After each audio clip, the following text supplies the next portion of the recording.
Good morning, good morning, good morning, good morning, and welcome to another, well, not Irish tale, but this is one from Edgar Allan Poe and his complete works.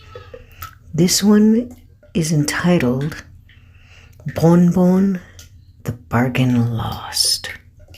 So, smash that subscribe button, relax, enjoy a horn of mead, and join me for Bon Bon, the Bargain Lost.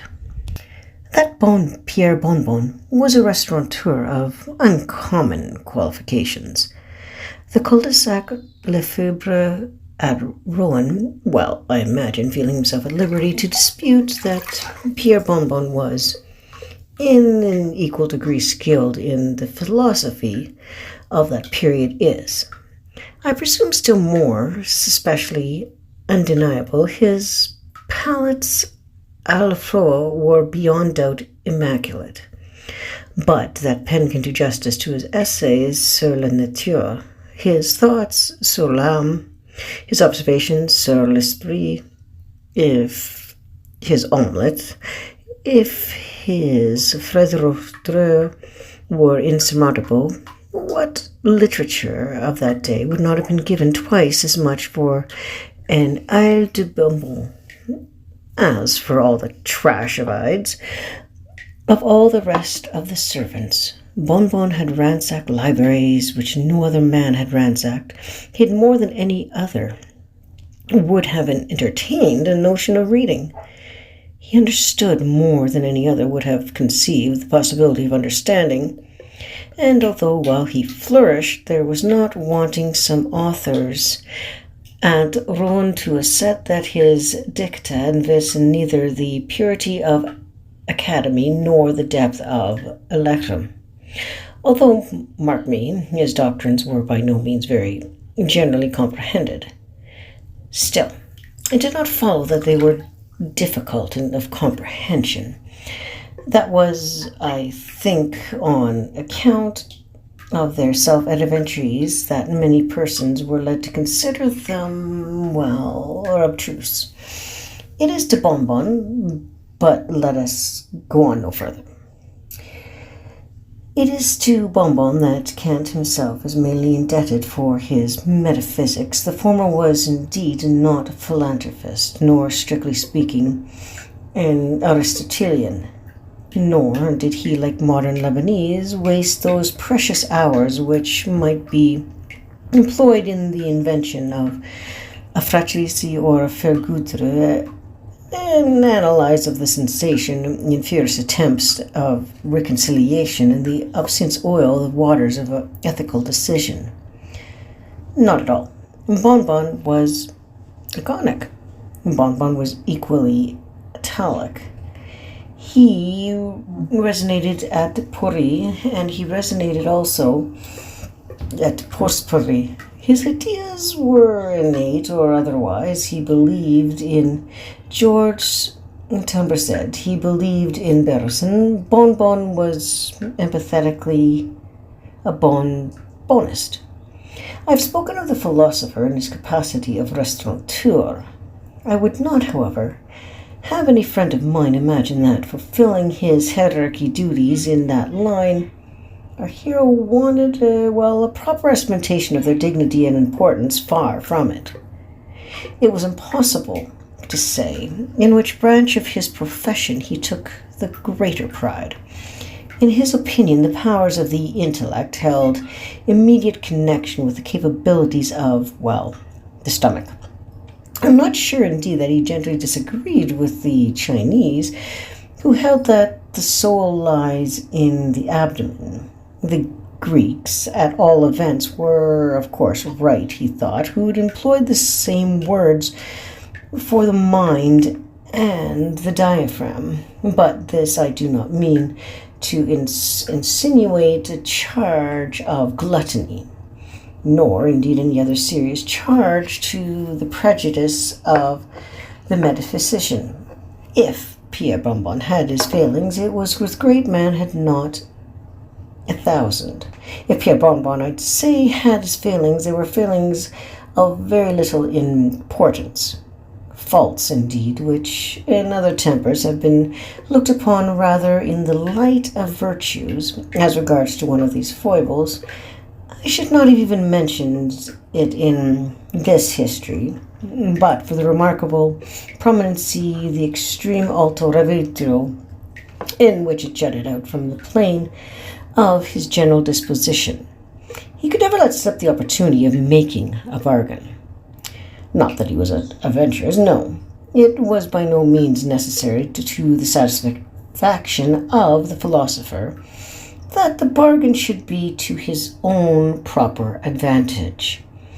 Provided a trade could be effected, and a trade of any kind upon the terms or under any circumstances, a triumph smile was seen for, many days thereafter, to enlighten his countenance, and a knowing wink of the eye, and to give evidence of his sagacity. At an epoch, it would be very wonderful if a humor so peculiar as one I have just mentioned should elicit attention and, remark. At the epoch of our narrative, he had peculiarly not attracted observation. There had been, room for wonder indeed. It is soon reported that on all occasions of the kind, the smile of Bonbon was wont to differ widely from the downright grin, which was he would laugh at his own jokes, or welcome an acquaintance. Hints were thrown out of the exciting nature of stories were told of perilous bargains made in a hurry, and repeated of the leisure. Instances were abducted of unaccountable capacities, vague longings, and unnatural incantations implanted by the author of all evil wise purposes of his own. The philosopher had other weaknesses, but they are scarcely worthy our serious examination. For example, there are few men of extraordinary profanity who were found wanting an inclination for the bottle. Wherever this inclination be an exciting cause, or rather a vivid proof of such profanity, it is a nice thing to say Bonbon, as far as I can learn, did not think the subject adapted to minute investigation. Nor do I. Yet, in the indulgence of prostensians truly classical, it is not to be supposed that the restaurateur would lose sight of that intuitive discrimination which wont to characterize at one and the same in his Ulysses and his omelette. In his seclusion, the Vin de Bourgogne had its allotted hour, and there were appropriate moments for the Côte de Rouen, which him certainly was the modic what, Cacatus was to Homer.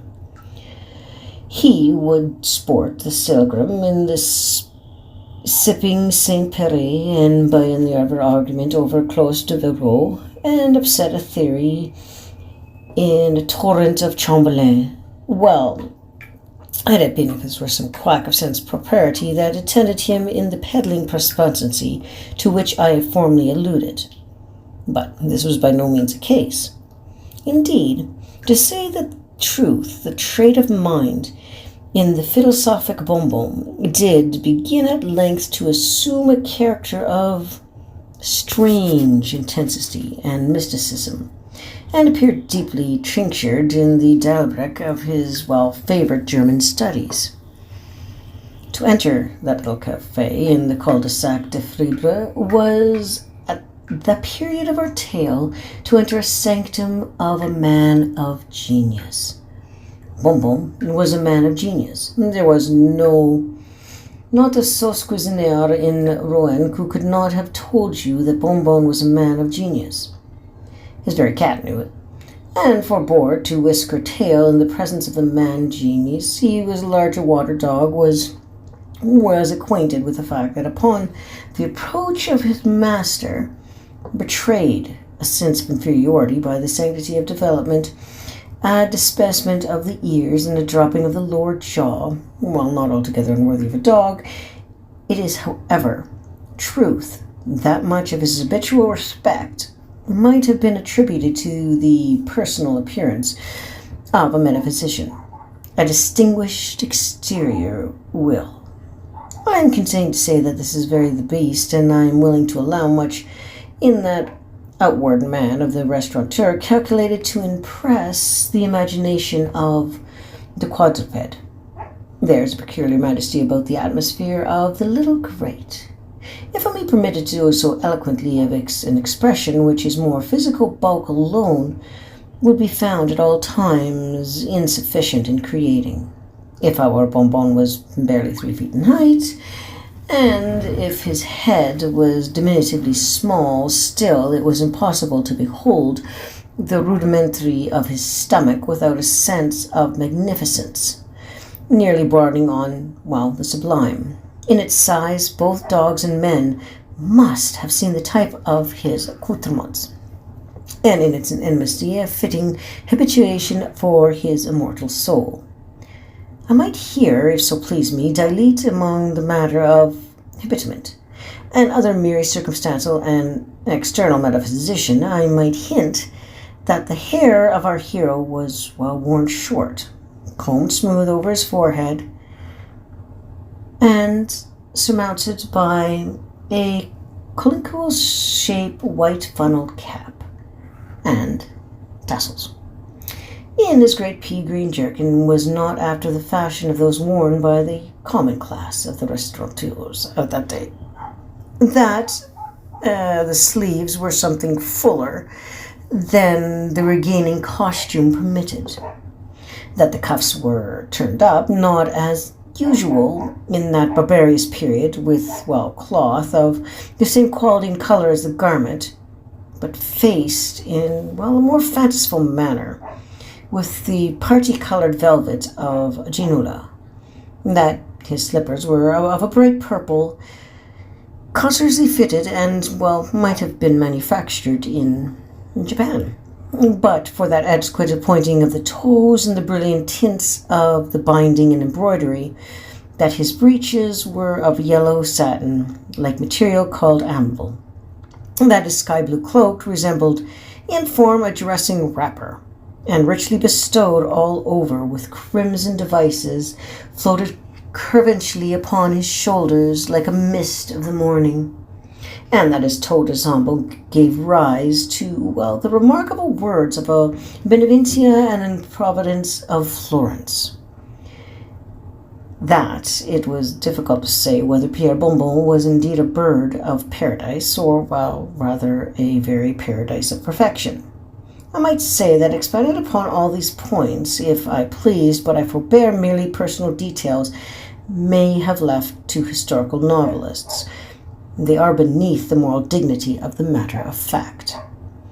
I have said that to enter the café in the cul-de-sac Lefebvre was to enter the sanctum of a man genius. But then it was only the man of genius who, could duly estimate the merits of the sanctum. A sign consisting of, a vast folio swung before the entrance on one side of that volume was painted a bottle. On the reverse, a pet. And on the back were visibly in large letters, Au vieux de bonbon. Thus was, delicately shadowed forth the twofold occupation of the proprietor. Upon stepping over the threshold, the whole interior of the building presented itself to view. A long, low-pitched room, of adequate construction, was indeed all accommodation afforded by the café. In a corner of the apartment stood the bed of the metaphysician. An army of curtains, together with a canopy à la Gracchus, gave it an air at once classic and comfortable. In the corner derogatory opposite appeared the direct family communion, the priorities of the kitchen, and the barbaresque dish of pomosa stood peacefully upon the dresser. Here lie the oven full and latest ethics. There a kettle of Desnais volumes of German mortality were hand in glove with Gerdon. A toast fork might have been discovered by the side of the Hibiscus. Plato reclined at ease frying pan, and a contemporary manuscripts filled away upon the spit. In the other respects, the Café de Bonbon might be said to differ little from, usual restaurants of the period. A fireplace yawned opposite the door. On the right, a fireplace and open cupboard displayed a formidable array of labelled bottles. It was here about 12 o'clock one night, during the severe winter, and comments of his neighbours upon his singular propensity, that Pierre Bonbon, I say, having turned them all into his house, locked the door upon them with an oath, and betook himself in no very pacific mood to the confines of a leather-bottomed armchair and a fire blazing faggots. It was one of those terrific nights which only are met with once or twice during the century. It snowed fiercely, and the house tortured up to its centre with the floods of wind that rushing through the canaries in the wall and pouring impetuously down the chimney. It shook awfully in the curtains of the philosopher's bed and disorganized the economy of his pat pans and papers. The huge folio sign that swung without exposed to the fury of tempest creaked ominously and gave out moaning sound from the sanctions of solid oak. It was, in no placid temper, I say, that the metaphysician drew up his chair to its customary station by the hearth. Many circumstances of, a perplexing nature had occurred during the day to disturb this serenity of his meditations. In attempting d'oeuvres à la Parisienne, he had unfortunately perpetrated an omelette à la reine. The discovery of principle in ethics had been frustrated by the overturning of a stew. And last, not least, he had been thwarted in one of those admirable bargains which he at all times took such excessive delight in bringing to a successful termination. But in chaffing of his mind at these unaccountable veracies, there did not fail to be a magnitude some degree of that nervous anxiety which the fury of the boisterous night is so well calculated to produce.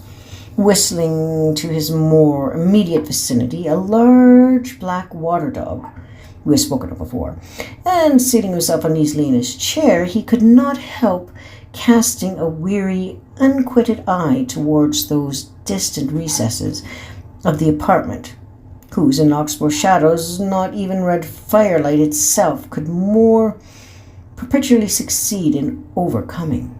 Having completed the scrutiny of those exact purposes which was unattainable to himself, he drew close to his seat, a small table covered with books and papers, and soon became absorbed in the task of retouching the voluminous manuscript, indeed for publication on the morrow. He had been occupied for some moments when, "I am in no hurry, Monsieur Bonbon," suddenly whispered in a whining voice in the apartment. "The devil!" ejaculated our hero, startling to his feet and overturned the table at his side and staring around him in astonishment. "Very true," calmly repeated the voice. "Very true? What is very true? How come you here?" versified the metaphysician as his eye fell upon something which lay scratched at full length upon his bed. "I was saying," said the intruder, without attending to the intricacies, "I was saying that I am not at all pushed for time, that the business upon which I took the liberty of calling is of no pressuring importance. In short, I can very well wait until you've finished your exposition." "My exposition? There now, how do you know? How come you understand that I was writing an exposition? Good God!" "Hush," replied the figure. A shrill undertone, and arising quickly from the bed, he made a single step towards our hero, while an iron lamp that deepened over the hen swung cautiously back and forth his approach. The philosopher's amazement did not prevent a narrow scrutiny of the stranger's dress and appearance. The outline of his figures, exceedingly lean but much more calm in height, were the rendered minutely distinct by means of a faded suit of black cloth which fitted tight to the skin, but otherwise cut very much in the style of a century ago. These garments had eventually been intended for a much shorter person than their present owner. His ankles and wrists were left naked for several inches.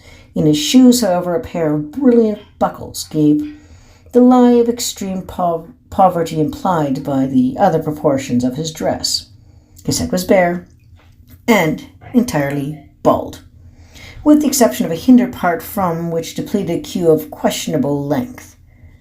The pair of green spectacles with side glasses protected his eyes from the influence of light, and at the same time prevented our hero from discerning either their color or their conformation.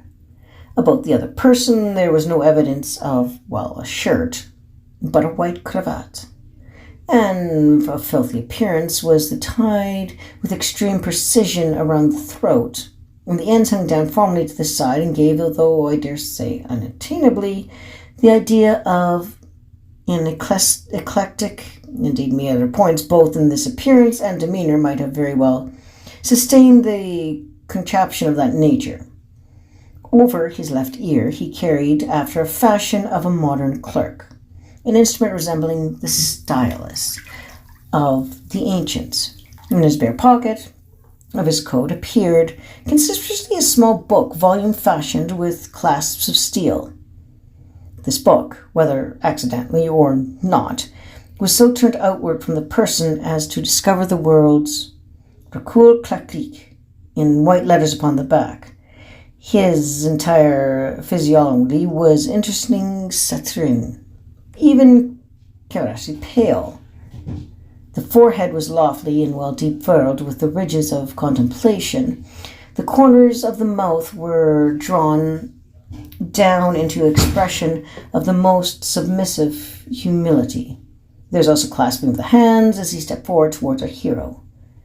A deep sigh, and altogether a look of such utter stagnity as he could not have been filled, unequivocally possessing.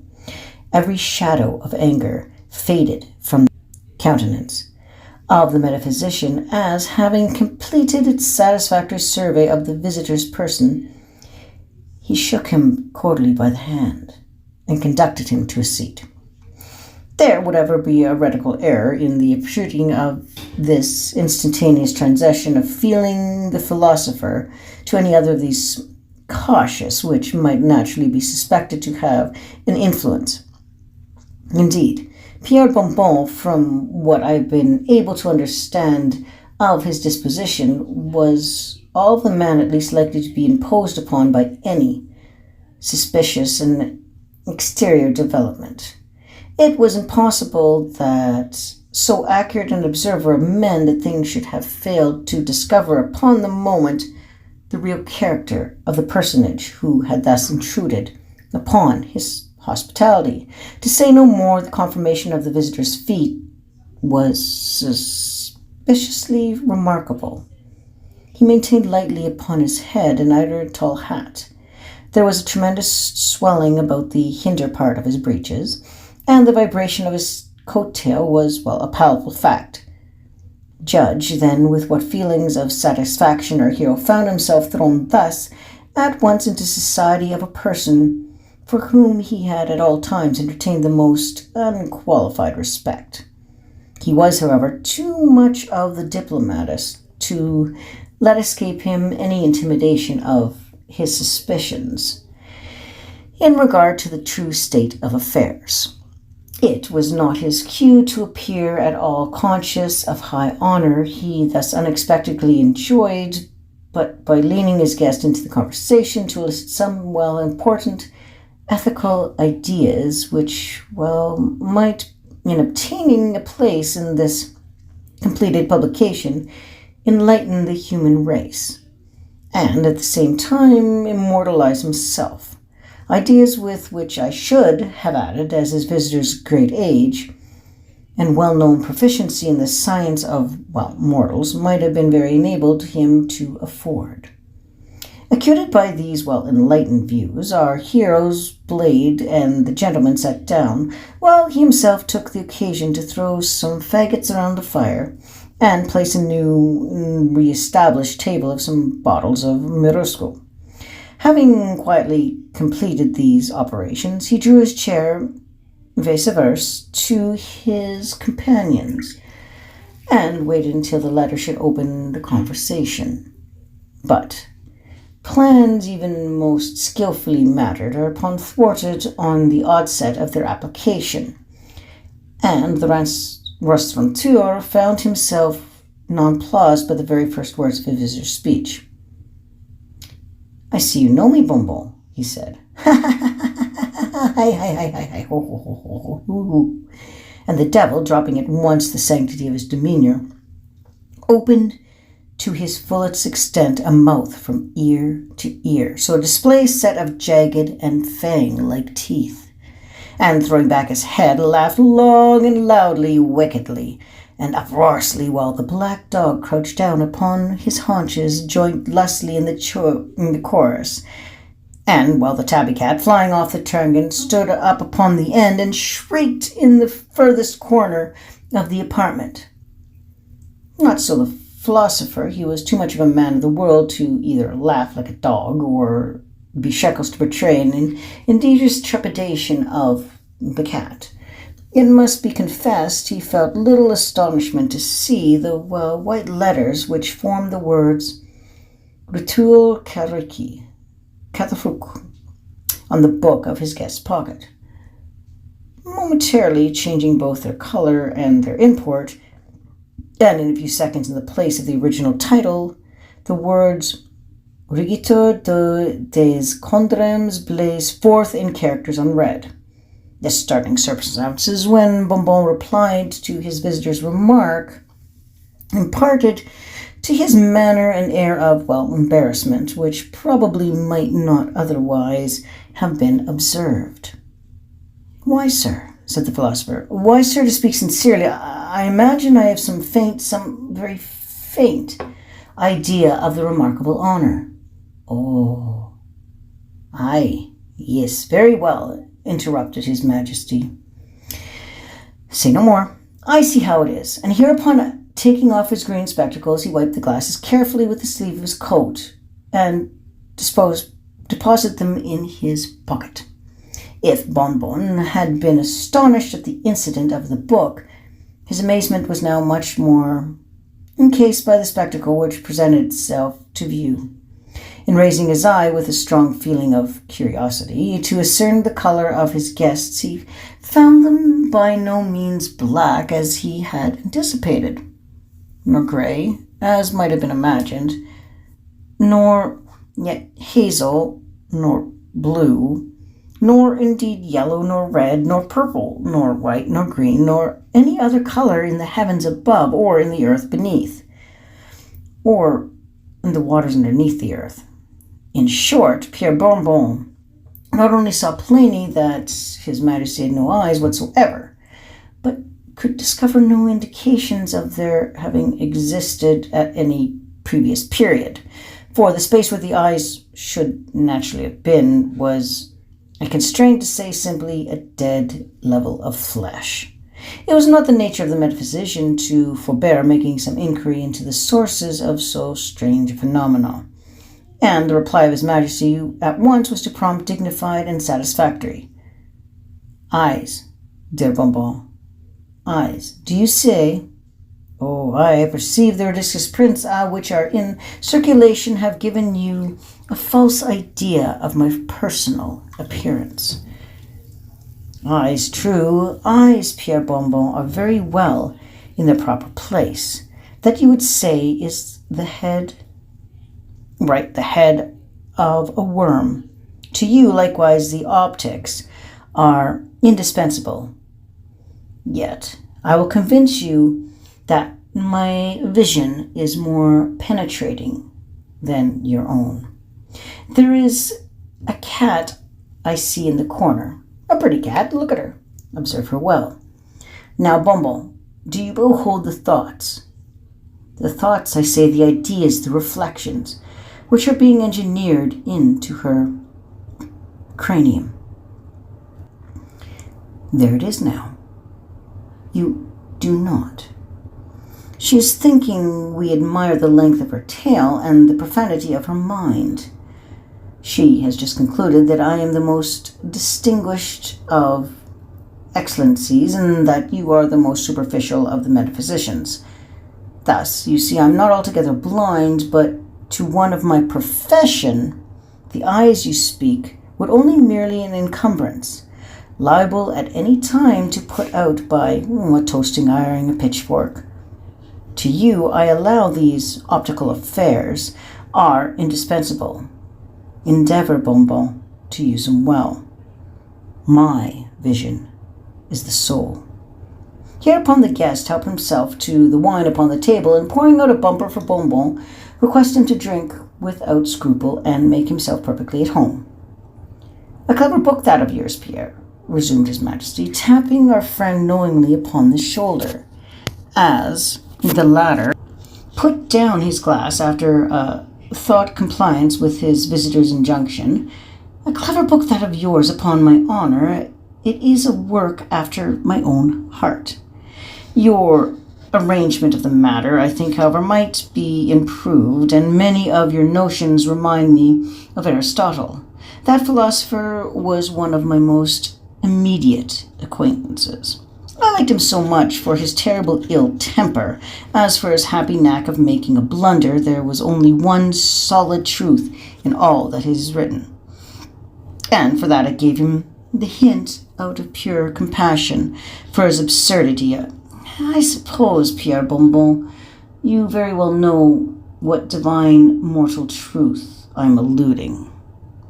I cannot say that indeed, why it was that I told Aristotle that by sneezing men expelled superstitious ideas through their pharisisks, which is, undoubtedly the case, said the metaphysician.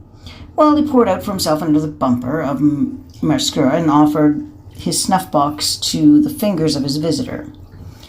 There was Plato, too, continued His Majesty, modestly declining the snuff-box and the compliment it implied.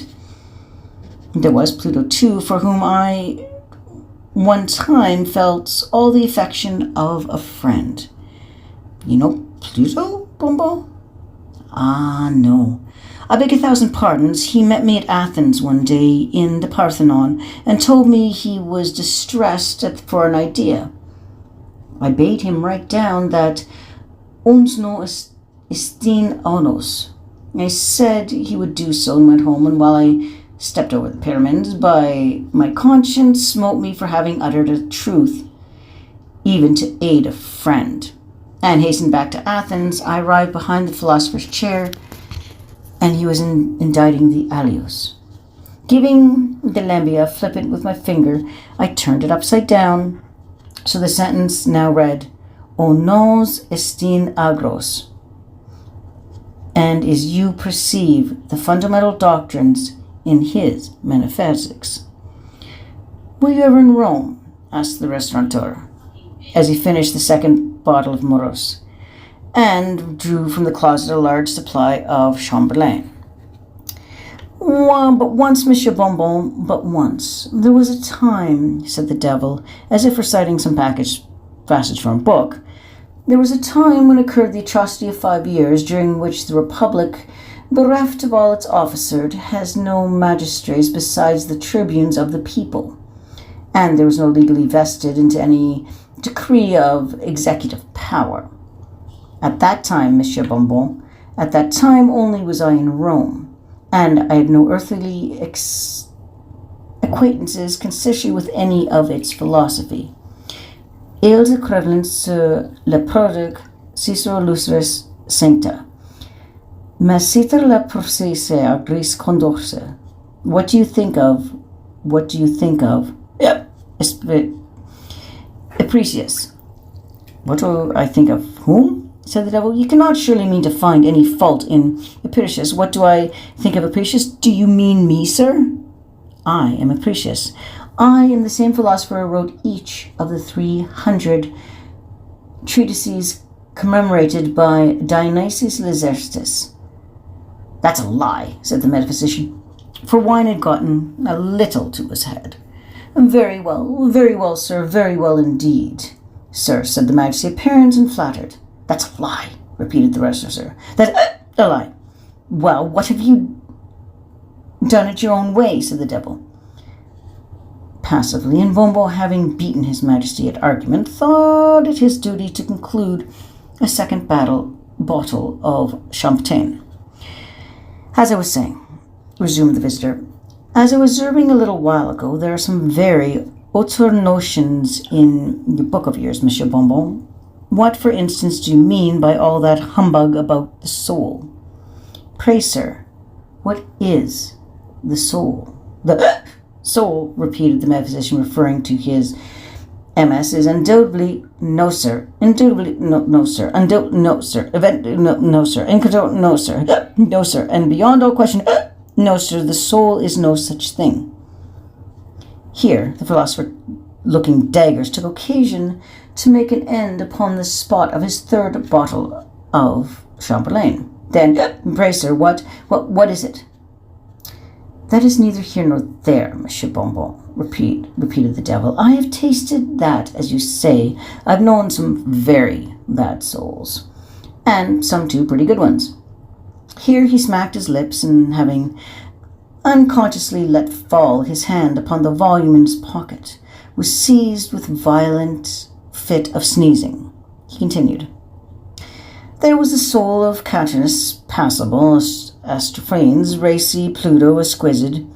Not your Plato, but Plato the comic poet. Your Plato would have turned the stomach of Cerberus. Faugh! Then let me see. There were Nevis and Astornus, and Platius and Tedronitis. Then there was Lucius and Calcius and Nosso and Coryphanus. Oh, dear Quinty, as I called him when he sang the secular for my amusement, while I toasted him in pure good humor on a fork. But they want flavor, these Romans. One fat Greek is worth a dozen to them. And besides, we'll keep. Which cannot be said of a Quinty. Let us taste your Saturni. Bonbon has this time made up his mind to nella madre and evidere to his hand down the bottles in question. He was, however, conscious of the strange sound in the room, like a wagging of a tail. Of this, although extremely indecent in his Majesty, the philosopher took no notice. Simply kicking the dog and requesting him to be quiet, the visitor continued. I found that Horace tasted very much like Aristotle. You know I'm fond of variety. Tendinitis I could not have told from Madeira. Gnosis, to my astonishment, was nectar in disguise. Vitreous had a strong twang of Throcius. Martial put me in much of in the mind of Achilles, and Titus Lividius was positively Pyrrhus and no other. Yep, here repeated Bonbon and his Majesty procured. But if I have perchance, Monsieur Bonbon, if I have perchance, it is for the philosopher yet. Let me tell you, sir, it is not every gentleman who knows how to choose a philosopher. Long ones are not good ones, and the best, if not carefully shielded, are apt to be a little rancid on the account of the gall. Shelled? Taken out of the carcass. What do you think of a physician? Don't mention them. Ugh! Ugh! Here's Manchu retched violently. I've never tasted but one, that rascal Hippocrates. Smelt of asafoetida. Ugh! Caught in a wretched cough, whistling him to the sticks. And after all, he gave me the cholera morbus. The rich, ejaculated Bonbon, the absorption of a pillbox, and the philosopher dropped a tear.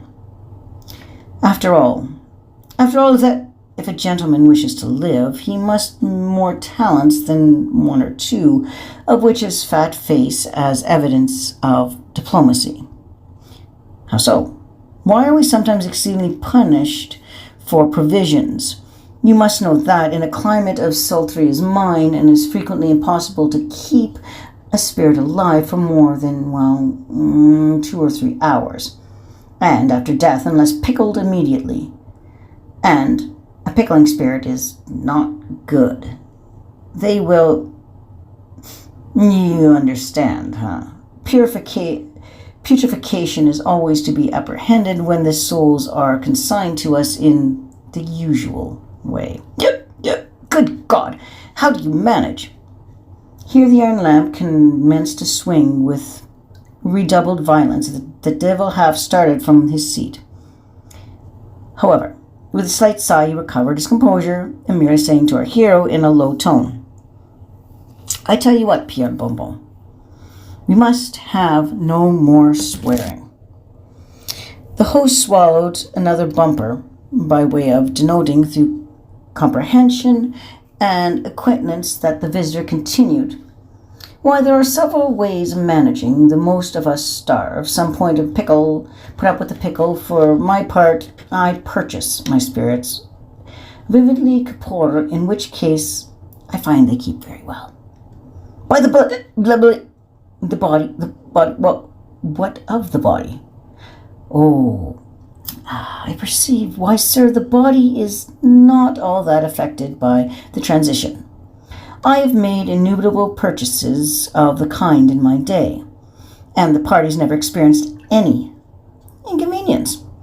They were Canon Nimrod and Nero and Caligula and Dionysus and Paracelsus and 1,000 others, who never knew what it was to have a soul during the latter part of their lives. Yet, sir, these men adorn society by possession of his faculties, mental and corporeal.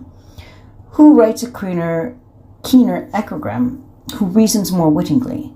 Who but stay, I have this agreement in my pocketbook." Thus saying, I have produced a red leather wallet and took it from a number of papers, upon some of which those Bonbon caught a glimpse of the letters Machi Mazza Rosa with the words Caligula, George, Elizabeth. His Majesty selected a narrow slip of parchment, and from it read aloud the following words: "In consideration for certain mental endowments, which I unnecessarily to specify in the further consideration of 1,000 louis d'or, I began aged 1 year and 1 month, do hereby make over to the bearer of this agreement all my right, title, and appurtenance in the shadow call my soul. Signed," here's Madge repeated a name which I did not feel justified in indicating more unequivocally. "A clever fellow that," resumed he, "but, like you, Monsieur Bonbon, he was mistaken about the soul. The soul, a shadow truly. The soul, a shadow? Only think of a frustrated shadow. Only think of a frustrated shadow," explained our hero, whose faculties were becoming much more illuminated by profanity of His Majesty's discourse. "Only think of a frustrated shadow. Now, damn, if I would have been such a nincompoop, my soul, your soul, Monsieur Bonbon." "Yes, sir, my soul is..." "What, sir?" "No shadow, dammy." "Did you mean to say..." "Yes, sir. My soul..." Yes, sir." "Did you not intend to assert..." "My soul, peculiarly qualified for..." "What, sir?" "Stew." "Ha ha, souffle." "Ha ha ha, fricassee." "Ha ha ha, indeed. Ragnod and fondue. And see here, my good fellow, I'll let you have it. A bargain." Here the philosopher slapped His Majesty upon the back. "Couldn't think of such things," said the latter calmly. At the same time, rising from his seat, the metaphysician startled. "Am supplied at present," said His Majesty. "Hiccup," said the philosopher. "I have no funds on hands." "What?" "Besides very unhandsome in me, sir, to take advantage of your present disgusting and ungentlemanly-like situation." Here the visitor bellowed and withdrew, in what manner could be perceived as assayed, but in a well-consecrated effort to discharge a bottle at the villain, the slender chin was severed that deepened from the ceiling, and the metaphysician protested by the downfall of the light.